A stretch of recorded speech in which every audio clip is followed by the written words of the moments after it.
ಬೆಂಬಲ ಬೆಲೆ ಬಗ್ಗೆ ಮಾಹಿತಿಯನ್ನ ನೀಡಲಿಕ್ಕೆ ಇಷ್ಟಪಡುತ್ತೇನೆ. ಕನಿಷ್ಠ ಬೆಂಬಲ ಬೆಲೆ ಇದೊಂದು ಅಡ್ಮಿನಿಸ್ಟ್ರೇಟೆಡ್ ಪ್ರೈಸ್ ಅಂತ ಕರೀತಾರೆ. ಕನಿಷ್ಠ ಬೆಂಬಲ ಬೆಲೆ ಯಾವಾಗ ಘೋಷಣೆ ಮಾಡ್ತಾರೆ ಅನ್ನೋದು ಅತಿ ಮುಖ್ಯ. ಕನಿಷ್ಠ ಬೆಂಬಲ ಬೆಲೆಯನ್ನ ಸಾಧಾರಣವಾಗಿ ಏನು ಅಂದ್ರೆ ಬೆಳೆ ತಗೊಳ್ಳೋಕ್ಕಿಂತ ಮುಂಚೆನೆ ಅನೌನ್ಸ್ ಮಾಡ್ತಾರೆ. ಅಂದ್ರೆ ಏನು, ಬಿಫೋರ್ ಸೋವಿಂಗ್ ಸೀಸನ್ ಅಂತ. ಬೆಳೆ ತಗೊಳ್ಳೋಕ್ಕಿಂತ ಮುಂಚೆ ಮಾಡೋ ಉದ್ದೇಶ ಏನು ಅಂದ್ರೆ ಈ ಕನಿಷ್ಠ ಬೆಂಬಲ ಬೆಲೆ ಏನಾದ್ರೂ ಹೆಚ್ಚಾಗಿದ್ದಲ್ಲಿ ರೈತರು ಅಂತಹ ಬೆಳೆಗಳ ವಿಸ್ತರಣೆಯನ್ನ ಹೆಚ್ಚಿಸಬಹುದು ಅಂತ, ಅದರ ಲಾಭವನ್ನ ಪಡಿಬಹುದು.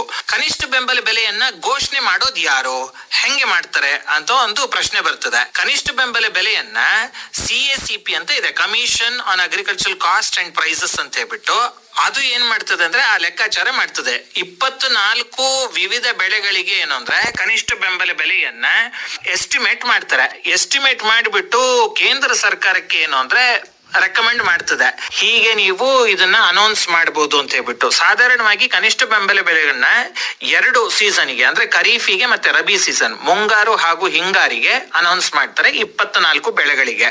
ಇದನ್ನ ಹೆಂಗೆ ಲೆಕ್ಕಾಚಾರ ಮಾಡ್ತಾರೆ ಅನ್ನೋದಕ್ಕೆ ಉತ್ತರ ಏನು ಅಂದ್ರೆ ಬೆಳೆ ಬೆಳೆಯಲಿಕ್ಕೆ ಬರ್ತಕ್ಕಂತಹ ಖರ್ಚು, ಅದನ್ನ ಆವರೇಜ್ ಕಾಸ್ಟ್ ಆಫ್ ಪ್ರೊಡಕ್ಷನ್ ಅಂತ ಕರಿತೀವಿ. ಅಂದ್ರೆ ಸರಾಸರಿಯಾಗಿ 1 ಕ್ವಿಂಟಲ್ ಅಥವಾ 1 ಟನ್ನು ಆ ಬೆಳೆಯ ಉತ್ಪನ್ನವನ್ನ ಪಡಿಲಿಕ್ಕೆ ರೈತರು ಬರೆಸ್ತಕ್ಕಂತಹ ವೆಚ್ಚ ಎಷ್ಟು, ಅದರ ಆಧಾರಿತ ಏನು ಅಂದ್ರೆ ಕನಿಷ್ಠ ಬೆಂಬಲ ಬೆಲೆಯನ್ನ ನಿಗದಿಪಡಿಸ್ತಾರೆ.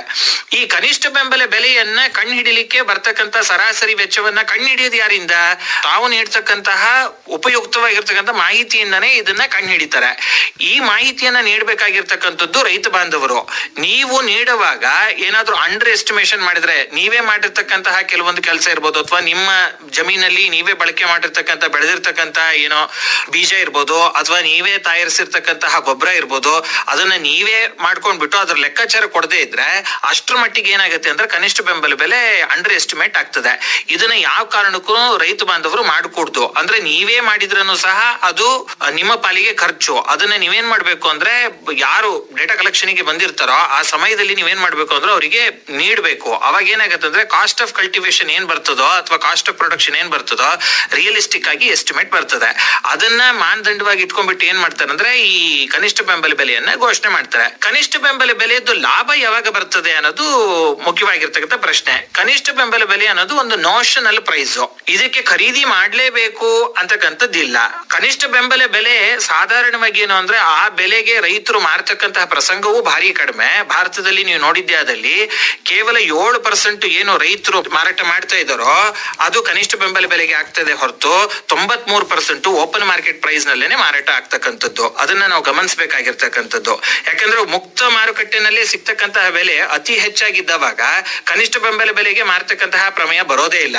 ಈ ಕನಿಷ್ಠ ಬೆಂಬಲ ಬೆಲೆ ಯಾವಾಗ ಲಾಭದಾಯಕ ಆಗ್ತದೆ ಅಂದ್ರೆ ಓಪನ್ ಮಾರ್ಕೆಟ್ ನಲ್ಲಿ, ಮುಕ್ತ ಮಾರುಕಟ್ಟೆನಲ್ಲಿ ಉತ್ಪನ್ನದ ಬೆಲೆ ಈ ಕನಿಷ್ಠ ಬೆಂಬಲ ಬೆಲೆಗಿಂತ ಕಡಿಮೆ ಆದವಾಗ ಏನು ಅಂದ್ರೆ ಸರ್ಕಾರ ಏನ್ ಮಾಡ್ತದಂದ್ರೆ ತನ್ನ ಸಂಸ್ಥೆಗಳ ಮೂಲಕ ಖರೀದಿ ಕೇಂದ್ರವನ್ನ ತೆರೆಯೋದ್ರ ಮೂಲಕ ರೈತರಿಂದ ಉತ್ಪನ್ನವನ್ನ ಖರೀದಿ ಮಾಡೋದ್ರ ಮೂಲಕ ರೈತರಿಗೆ ಆಗ್ತಕ್ಕಂತಹ ದೊಡ್ಡ ಮಟ್ಟದ ಹಾನಿಯನ್ನ ಕಡಿಮೆ ಮಾಡ್ತದೆ. ಈ ಕನಿಷ್ಠ ಬೆಂಬಲ ಬೆಲೆಯನ್ನ ನೀವು ಏನ್ ಮಾಡ್ಬೇಕು ಅಂದ್ರೆ ಅದನ್ನ ಅನುಸರಿಸ್ಬಿಟ್ಟು ನೀವೇನ್ ಮಾಡ್ಬೇಕು, ಬೆಳೆಯನ್ನ ಯಾವ ಬೆಳೆಯನ್ನ ಎಷ್ಟು ವಿಸ್ತೀರ್ಣದಲ್ಲಿ ಬೆಳಿಬೇಕು ಅನ್ನೋದನ್ನ ನೀವು ನಿರ್ಧರಿಸಬೇಕು.